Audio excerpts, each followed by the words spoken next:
جنگ صفین کے دوران معاویہ بن ابی سفیان کے چند سپاہیوں نے حضرت علی رضی اللہ تعالیٰ عنہ کی ذات اقدس پر سب و شتم کیا اور ان کو لعن طعن کیا اور حضرت علی کو گالیاں دیں۔ جب حضرت علی کو اس بات کا پتہ چلا تو حضرت علی نے ارشاد فرمایا کہ بے شک معاویہ بن ابی سفیان ایک نہایت محترم ساتھیوں، حضرت علی رضی اللہ تعالیٰ عنہ پر ہونے والے سب و شتم کے تانے بانے بنی ہاشم اور بنی امیہ کی خاندانی عداوتوں اور دشمنیوں کے ساتھ جا ملتے ہیں۔ حضرت علی رضی اللہ تعالی عنہ پر سب و شتم، لعنت اور طعنہ زنی کیوں کیا جاتا تھا اور یہ کس کے ایما پر کیا جاتا تھا اور کتنے سال تک یہ کبھی فعل جاری رہا اور اس کے پیچھے کار فرما عوامل کون کون سے تھے اور کون کون سے افراد اس فعل میں شامل تھے۔ محترم ساتھیوں، تاریخ اسلام کے صحیح حقائق دراصل نہایت تلخ حقائق ہیں اور ان کو قبول کرنا ایک بہت مشکل امر ہے، کیونکہ جس اسلامی سلطنت کی بنیاد نبی کریم صلی اللہ علیہ وآلہ وسلم نے رکھی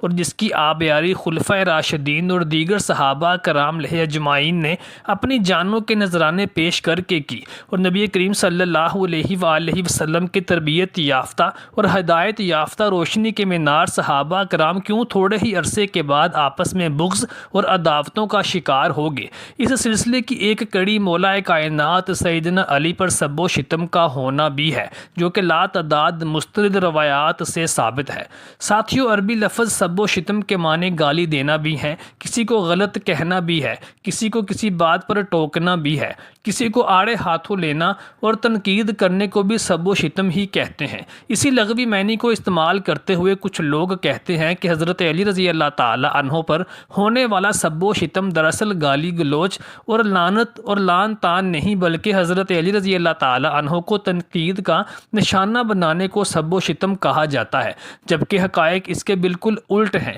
حضرت علی رضی اللہ تعالی عنہ پر ہونے والے سب و شتم، لعن طعن اور گالم گلوچ کو تمام تواریخ کے مصنفین نے صحیح اسناد کے ساتھ ثابت کیا ہے۔ اہل تشیع کی طرف سے اکثر اوقات یہ بات بھی کہی جاتی ہے کہ حضرت معاویہ نے اپنے گورنروں کو حکم دے رکھا تھا کہ ہر خطبے میں امیر المومنین حضرت علی رضی اللہ تعالی عنہ کو گالیاں دیں اور انہیں برا بھلا کہیں۔ اس کام کو وہ خود بھی کرتے تھے، اپنے ہر خطبے میں سیدنا علی رضی اللہ تعالی عنہ کو برا بھلا کہتے تھے، اور وہ یہ بھی کہتے ہیں کہ جب امیر المومنین حضرت علی رضی اللہ تعالی عنہ پر معاویہ بن ابی سفیان کی طرف سے سب و شتم کرنے کی بات آتی ہے تو تعصب اور ناانصافی سے کام لیتے ہوئے مختلف علماء فقہا غلط بہانوں سے معاویہ بن ابی سفیان کا دفاع کرتے ہیں، حالانکہ معاویہ نے اس کام کو ایک سنت میں تبدیل کر دیا تھا، لیکن اس کے باوجود یہاں پر لفظ سب و شتم لعن کی توجیہ کرتے ہوئے معاویہ کے دامن پر کوئی دھبا نہیں لگنے دیتے۔ یہ کیسی انسانیت اور کیسا انصاف ہے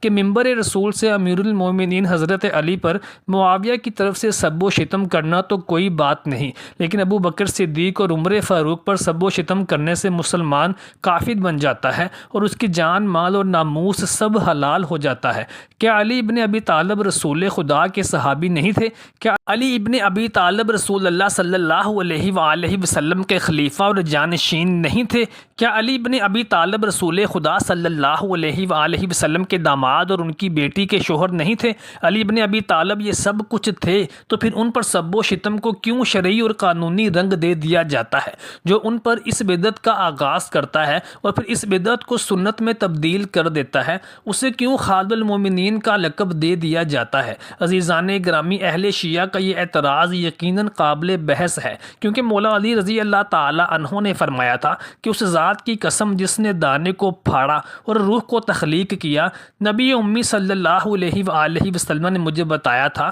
کہ میرے یعنی علی ابن ابی طالب کے ساتھ مومن کے سوا کوئی محبت نہیں کرے گا اور منافق کے سوا کوئی بغض نہیں رکھے گا۔ علامہ ابن کثیر اور ابن تیمیہ اس بارے میں کیا لکھتے ہیں، آئیے جانتے ہیں۔ حضرت علی رضی اللہ تعالی عنہ پر ہونے والے سب و شتم اور گالم گلوچ کی روایت بنی امیہ کے زیر تسلط تمام علاقوں میں قائم تھی۔ اس حکم کے تحت علی ابن ابی طالب رضی اللہ تعالی عنہ اور ان کے خاندان کو عموی حکومت کی تمام مساجد میں جمعہ اور عیدوں کے خطبوں کے دوران میں لعن طعن اور طعن و تشنیع کا نشانہ بنایا جاتا تھا۔ صحیح مسلم، ابن ماجہ اور ترمذی شریف کی متفقہ حدیث ہے کہ جب معاویہ نے سعد بن ابی وقاص رضی اللہ تعالی عنہ کو گورنر بنایا تو سعد کو حکم دیا اور کہا کہ تمہیں کس چیز نے روکا ہے کہ تم ابو تراب یعنی علی ابن ابی طالب پر سب و شتم نہ کرو؟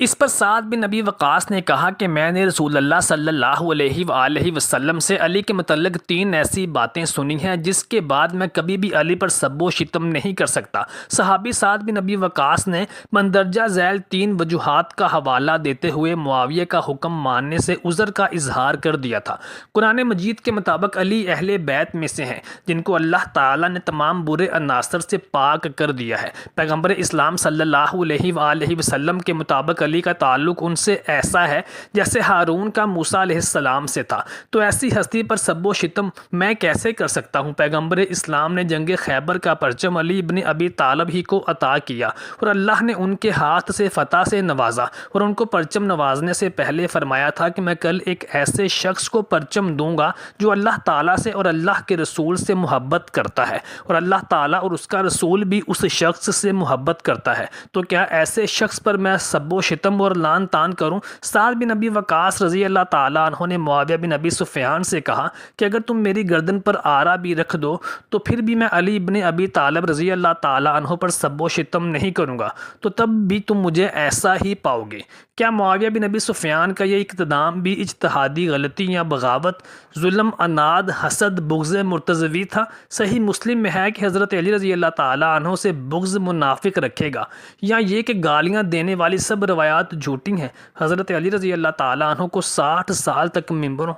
نشستوں میں، واعظ و نصاح میں اور خطبہ کے ذریعے اور درس و تدریس کے ذریعے خطبہ اور محدثین کے درمیان برا بھلا کہا جاتا رہا، اور یہ سلسلہ اس قدر مؤثر اور مفید ہوا کہ کہتے ہیں کہ ایک دن حجاج بن یوسف نے کسی مرد سے غصے میں بات کی اور اس کو سزا دینا چاہی۔ وہ شخص قبیلہ بنی عزو کا رہنے والا تھا۔ اس نے حجاج کو مخاطب ہوتے ہوئے کہا، اے امیر، مجھ سے ناراض مت ہو اور اس انداز سے بات نہ کرو، ہم بافضیلت لوگوں میں سے ہیں۔ حجاج بن یوسف نے اس کے فضائل کے متعلق سوال کیا تو اس نے جواب دیا کہ ہمارے فضائل میں سے ایک فضیلت یہ ہے کہ اگر کوئی چاہتا ہے کہ ہم اس سے تعلقات بڑھائیں تو سب سے پہلے ہم اس سے یہ سوال کرتے ہیں کہ وہ ابو تراب یعنی حضرت علی رضی اللہ تعالیٰ عنہ کو دوست رکھتا ہے یا نہیں۔ جب عمر بن عبد العزیز خلیفہ بنے تو انہوں نے سب سے پہلے حضرت علی رضی اللہ تعالیٰ عنہ پر ہونے والے سب و شتم کی روایت کو ختم کیا، تاہم ابن جریر طبری لکھتے ہیں کہ سب علی کی یہ روایت خلافت امویہ کی سقوط پر ہی ختم ہو سکی۔ تہذیب التہذیب میں حافظ ابن حجر اسقلانی، طبقات الکبریٰ میں ابن سعد اور تاریخ طبری میں ابن جریر طبری لکھتے ہیں کہ حجاج ابن یوسف نے محمد بن قاسم کو لکھا کہ حضرت عطیہ بن اوفی جو کہ ایک تابعی تھے ان کو طلب کر کے ان سے حضرت علی پر سب و شتم کرنے کا مطالبہ کیا جائے، اگر وہ ایسا نہ کریں اور انکار کر دیں تو ان کو 400 کوڑے لگا کر ان کی داڑھی کو مونڈ دیا جائے۔ محمد بن قاسم نے ان کو بلایا اور مطالبہ کیا کہ حضرت علی رضی اللہ تعالیٰ عنہ پر سب و شتم کریں۔ انہوں نے ایسا کرنے سے انکار کر دیا تو محمد بن قاسم نے ان کی داڑھی منڈوا کر 400 کوڑے لگوائے۔ اس واقعہ کے بعد وہ خراسان چلے گئے۔ وہ حدیث کے سکہ راوی تھے۔ معاویہ بن ابی سفیان سے ممبروں پر حضرت علی بن ابی طالب کو سب و شتم کرنے کا حکم اس سے پہلے ایک بار جب شیعان علی نے معاویہ بن ابی سفیان پر سب و شتم کرنے کی کوشش کی تو حضرت علی رضی اللہ تعالیٰ عنہ نے اپنے صحاب کو جنگ صفین کے موقع پر معاویہ کو سب و شتم کرنے اور اہل شام کو برا بھلا کہنے سے منع فرمایا اور اس عمل کی نہیں فرمائی۔ علی بن ابی طالب کی فوج میں سے حجر بن عدی اور عمر بن حمق نے معاویہ اور اہل شام پر لعنت کی اور برا بھلا کہا تو حضرت علی نے انہیں ایسا کرنے سے روکا، تو انہوں نے پوچھا کہ کیا ہم حق پر نہیں؟ جواب دیا کہ ہم حق پر ہیں اور وہ باطل ہیں، لیکن پھر بھی میں گالم گلوچ کرنے کو اور لعنت کرنے کو پسند نہیں کرتا ہوں، یہ شاید وہ لوگ حق پر آ جائیں۔ نہج البلاغہ میں آیا کہ ہے حضرت علی رضی اللہ تعالیٰ عنہ نے جنگ صفین کے موقع پر اپنے ساتھیوں میں سے چند آدمیوں کو سنا کہ وہ شامیوں پر سب و شتم کر رہے ہیں، تو آپ نے فرمایا کہ میں تمہارے لیے اس چیز کو سخت ناپسند کرتا ہوں کہ تم گالیاں دینے لگو اور لعنتیں کرنے لگو۔ اگر تم ان کے کرتوت کھولو اور ان کے صحیح حالات پیش کرو تو یہ ایک ٹھکانے کی بات ہے، اور عذر تمام کرنے کا صحیح طریقہ کار یہی ہوگا۔ تم گالم گلوچ کی بجائے یہ کہو کہ خدایا ہمارا بھی خون محفوظ رکھ اور ان کا بھی محفوظ رکھ، اور ہمارے اور ان کے درمیان اصلاح کی صورتحال پیدا فرما دے اور انہیں گمراہی سے ہدایت کی طرف لا تاکہ حق سے بے خبر حق کو پہچان لیں اور گمراہی اور سرکشی میں شدائی اس سے اپنا رخ موڑ لیں۔ محترم ساتھیو، حضرت علی رضی اللہ تعالی عنہ ایک عظیم اور ایک ہمہ جہت شخصیت کے مالک تھے۔